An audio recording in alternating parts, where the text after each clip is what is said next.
दोस्तों नमस्कार। ना धर्म है, ना जाति है, ना पैसा है, ना पावर है, तो फिर आप चुनाव से दूर ही रहिए।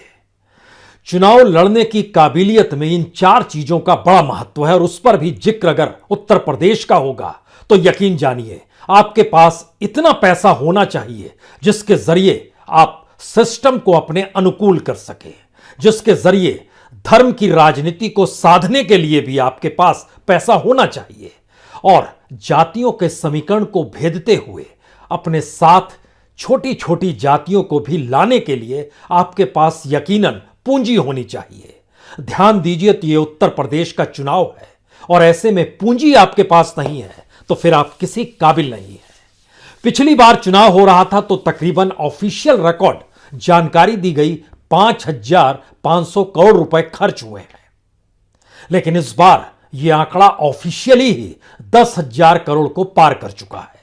अनऑफिशियल की स्थिति आइएगा तो पिछली बार कहा गया था तकरीबन 22,000 करोड़ रुपए खर्च हुए थे। इस बार अगर अनऑफिशियल डाटे में आइएगा तो यकीन जानिए 50,000 करोड़ से ज्यादा की रकम इस चुनाव में फूंक दी जाएगी।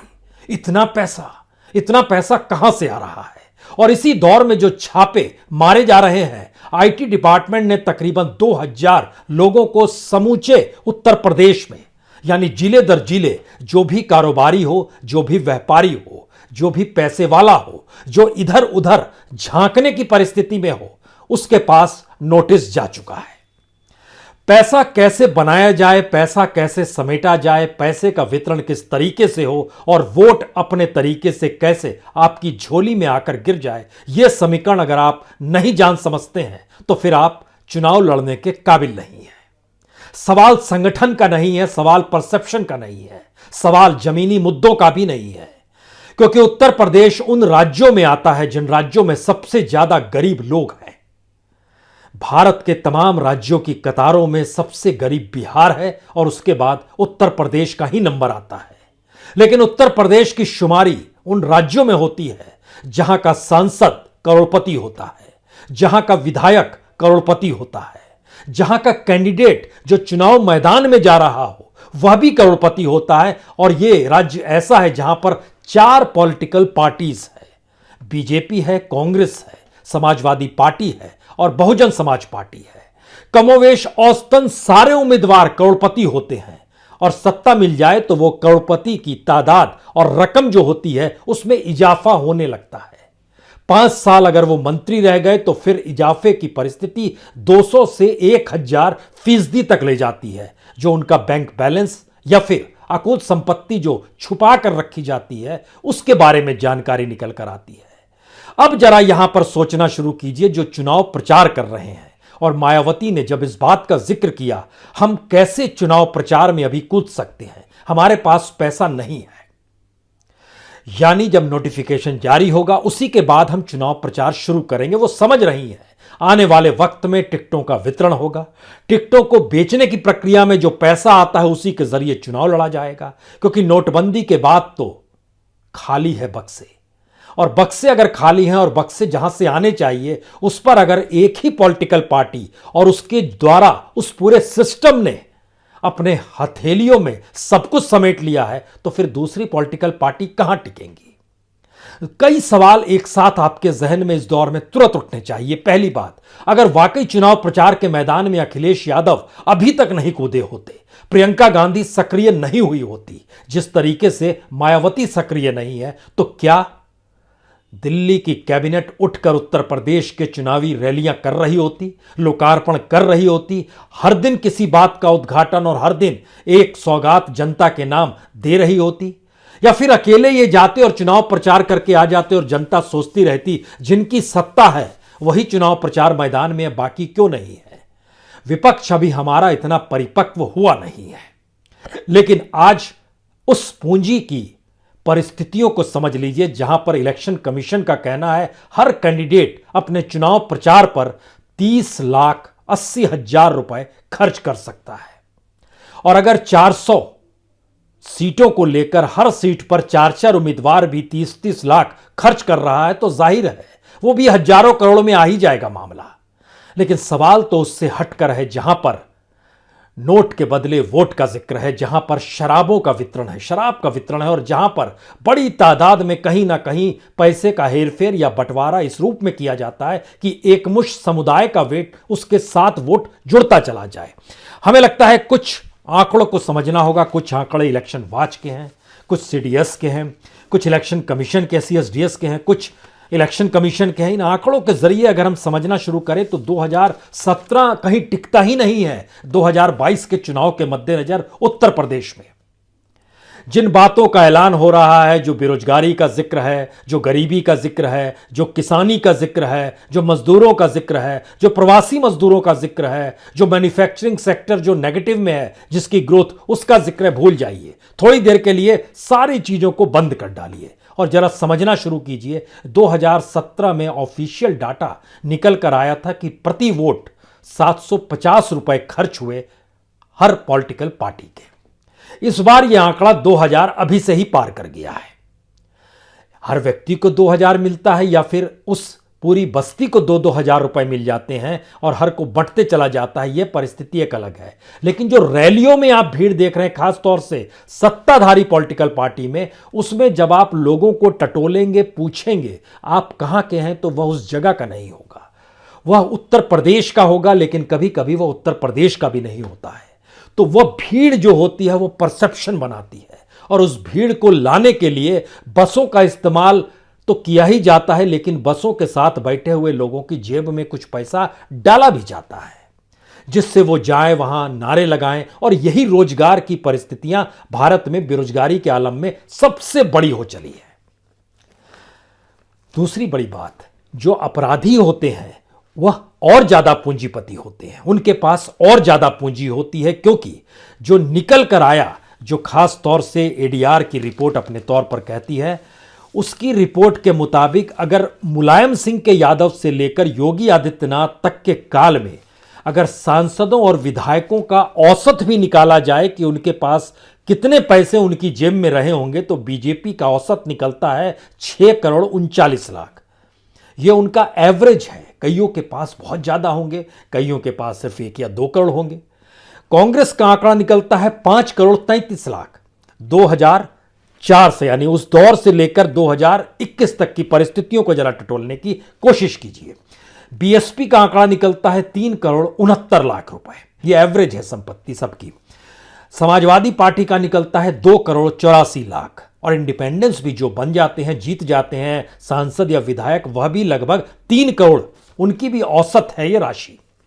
लेकिन सवाल इसके बाद है कि जो उम्मीदवार चुनाव मैदान में आते हैं, जैसे बीएसपी के बारे में कहा जाता है कि वह जिसको भी टिकट देती है उनसे पैसा लेती है, और पैसा लेकर वो चुनाव में उसमें लगा देती है कि आप किस रूप में जीतेंगे, कैसे जीतेंगे, और कुछ पैसा पार्टी के लिए भी रखा जाता है। इसमें जो एक डाटा निकल कर आया है, खास तौर से अलग अलग पॉलिटिकल पार्टीज के उम्मीदवार जो चुनाव मैदान में लड़ते हैं और उसमें चुना गया, बीजेपी के तकरीबन 1,500 उम्मीदवारों को चुना गया, उनकी जो औसत आय थी वह 3 करोड़ 73 लाख रुपए की थी। यह भी करोड़पति हैं।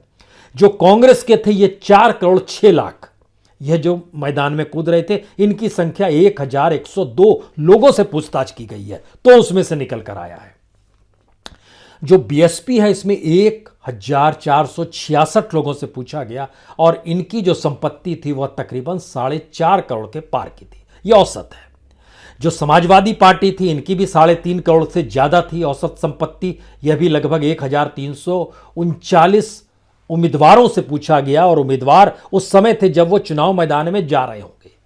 यानी इलेक्शन कमीशन जो 30 लाख के टारगेट देता है कि 30,80,000 आप चुनाव प्रचार में 2022 में कर सकेंगे, 2017 में कुछ कम था, वो 26 लाख था, अब बढ़ गया, वो 30 लाख पार कर गया।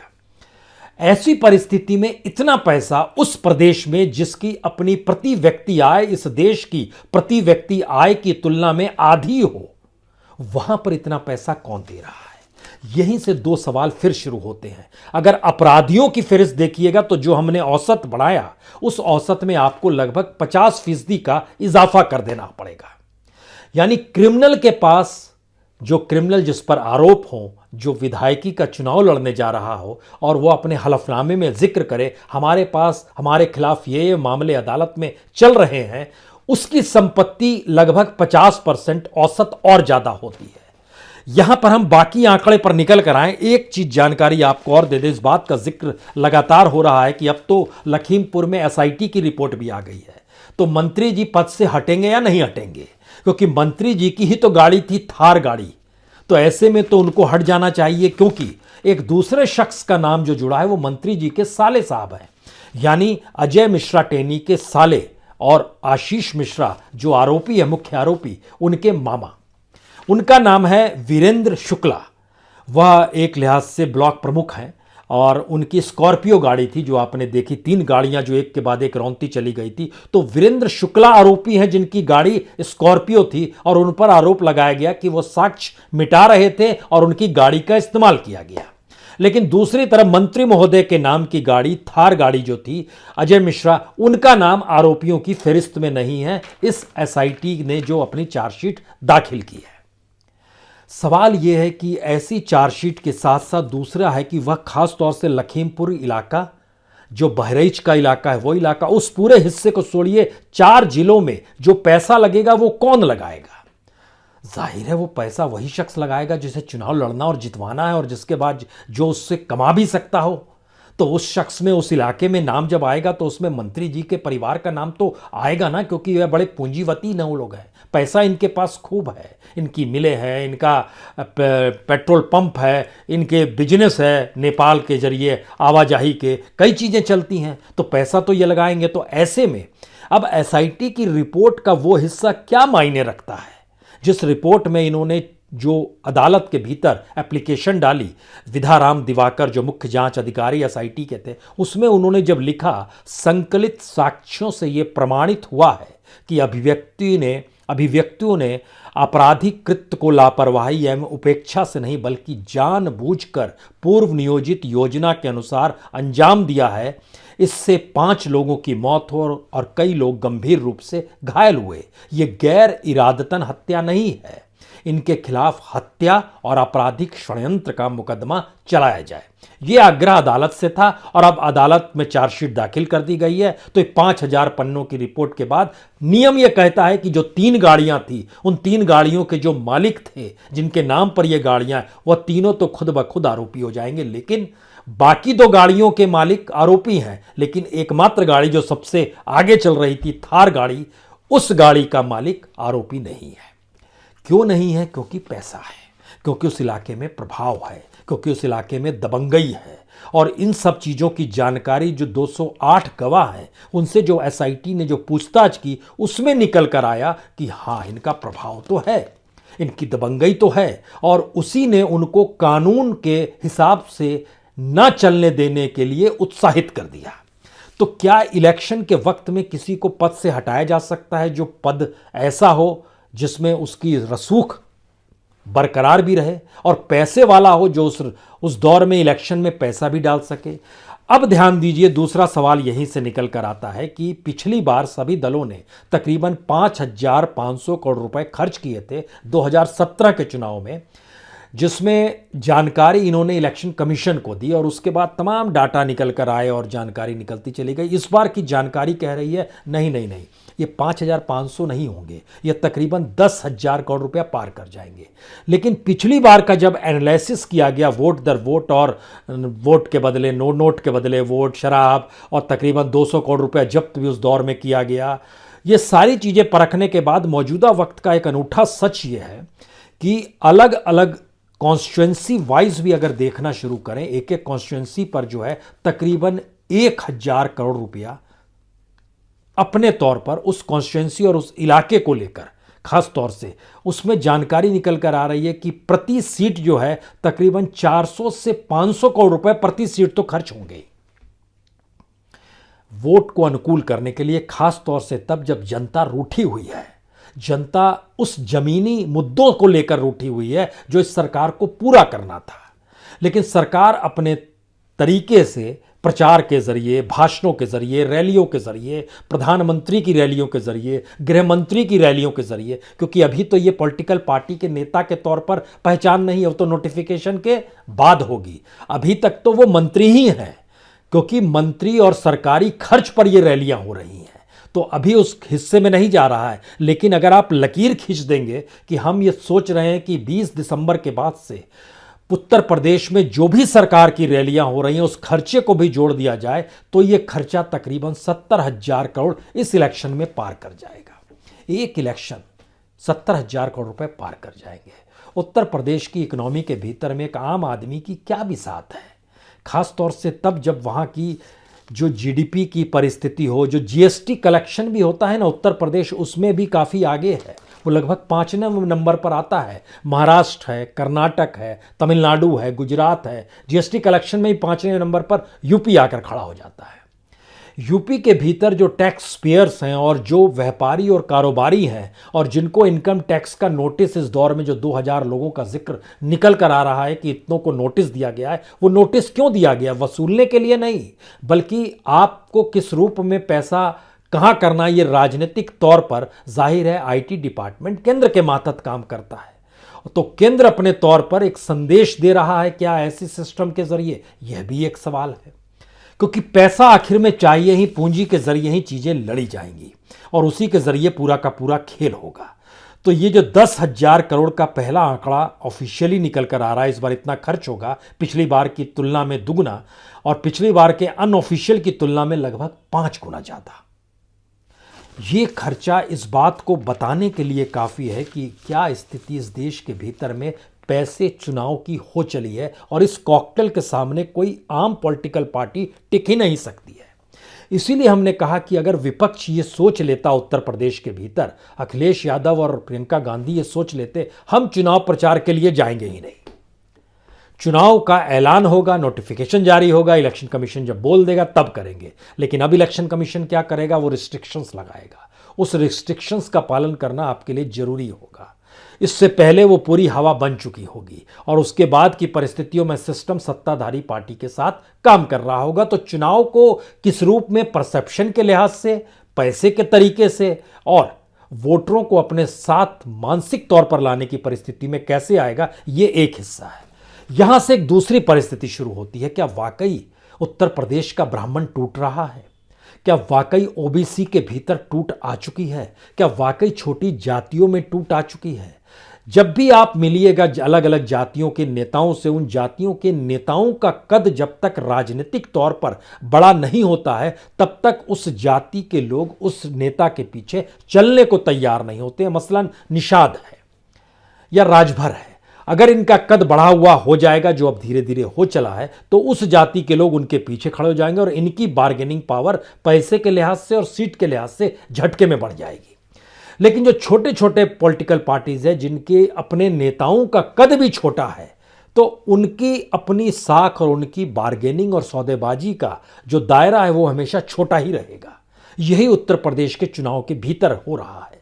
लेकिन जो जातियां टूटी है, अगर उस परिप्रेक्ष्य में आइएगा तो बीजेपी के साथ तो कटियार के दौर में याद कीजिए कोयरी समाज कैसे टूटा, लोधी वोट जो थे वह कैसे कल्याण सिंह के जरिए शिफ्ट हुए और सोशल इंजीनियरिंग को अपने तौर पर बीजेपी कैसे करती रही। लेकिन इस दौर में खास तौर से अभी के वक्त में 3 चीज़ें जो सबसे महत्वपूर्ण हो चली है, जिसमें सबसे ऊपर पैसा है, उसके बाद सिस्टम है और तीसरा वह परसेप्शन है, जिस परसेप्शन के आरे जीत किसकी हो रही है ये बताने और बनाने की होती है। शायद इसीलिए कांग्रेस की मुश्किल ये है कि उस प्रियंका गांधी के लड़की हूं के नारे के साथ आपको लड़कियों का समूह तो दिखाई दे जाएगा, लेकिन बार बार ये कहा जाता है क्या ये वोट में तब्दील होगा?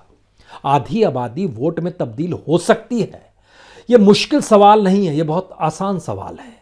वोट तभी शिफ्ट होता है जब जीतने की बात हो। अगर लगने लगे कि ये जीत रहे हैं तब तो चीजें शिफ्ट हो जाएगी। यहीं से आखिरी सवाल शुरू होता है, क्या उत्तर प्रदेश की राजनीति में इलेक्शन कमीशन के तारीखों के ऐलान से पहले चुनाव प्रचार ने 2 मैसेज साफ कर दिए हैं।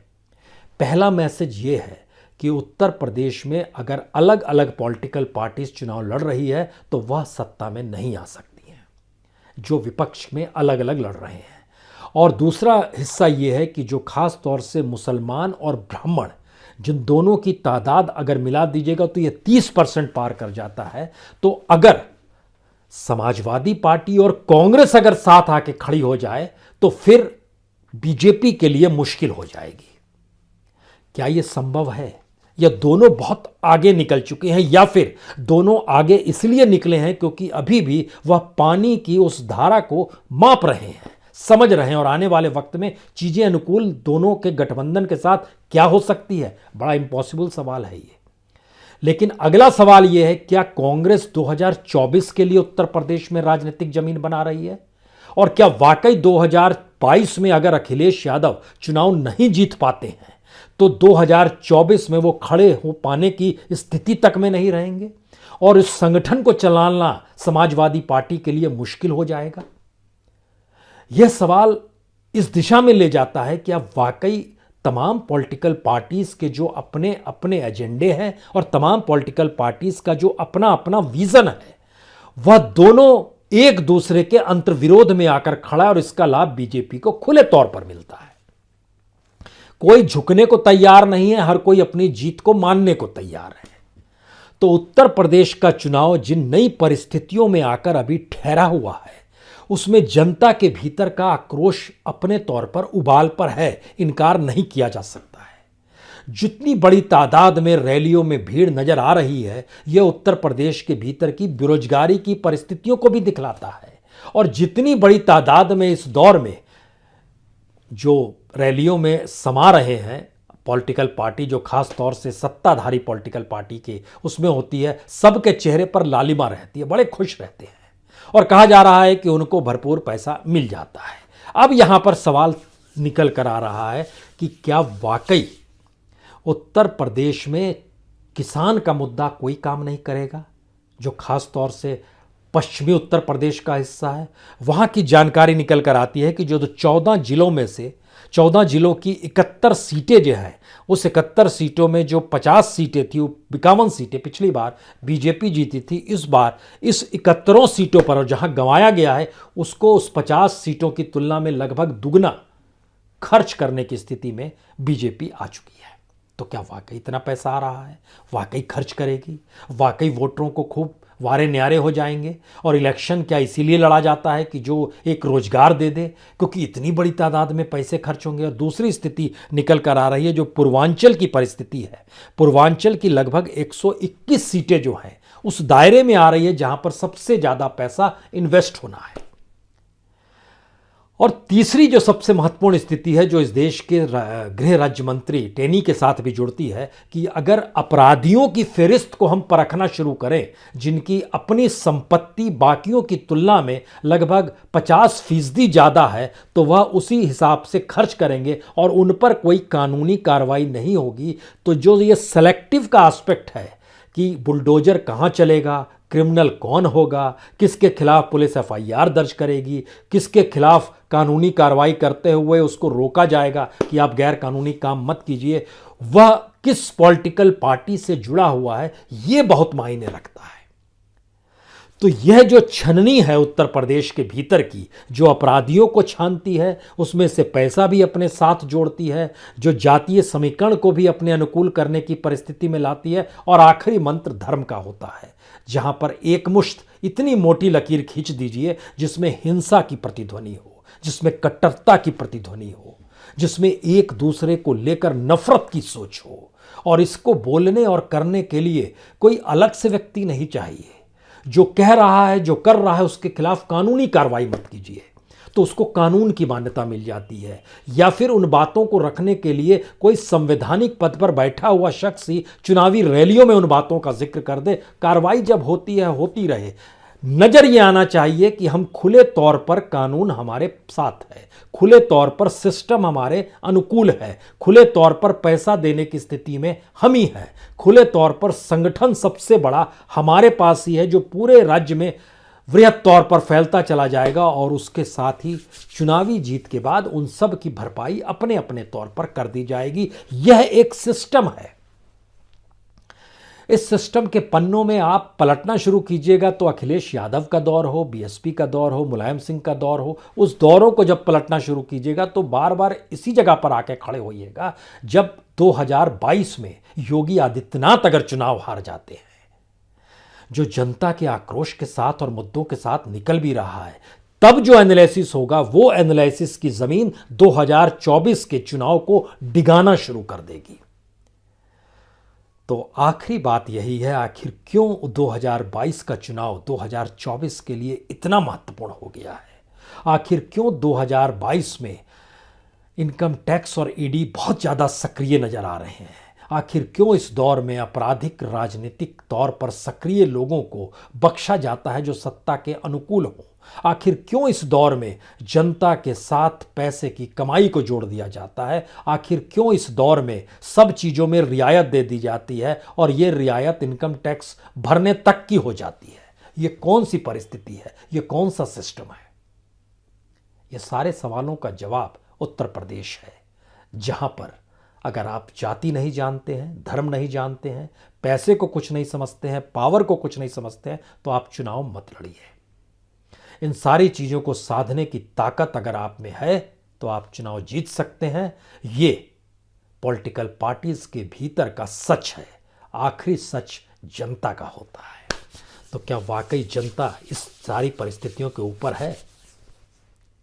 अगले एपिसोड में बात होगी जनता के अलग अलग समुदाय, अलग अलग वर्ग, प्रोफेशनल हो या अपने तौर पर असंगठित क्षेत्र के मजदूर हो, उनकी आर्थिक परिस्थितियां क्या इस चुनाव में पैसे के बल पर वोट दे पाने की स्थिति में रहेगी, या उनके मुद्दे जो उन्होंने देखा है, जो कुछ उत्तर प्रदेश के भीतर शवों को देखा हो, बेरोजगारी को देखा हो, मुश्किल और मुफलिसी हालातों को देखा हो, वो मायने रखेगी। ये अगले एपिसोड में।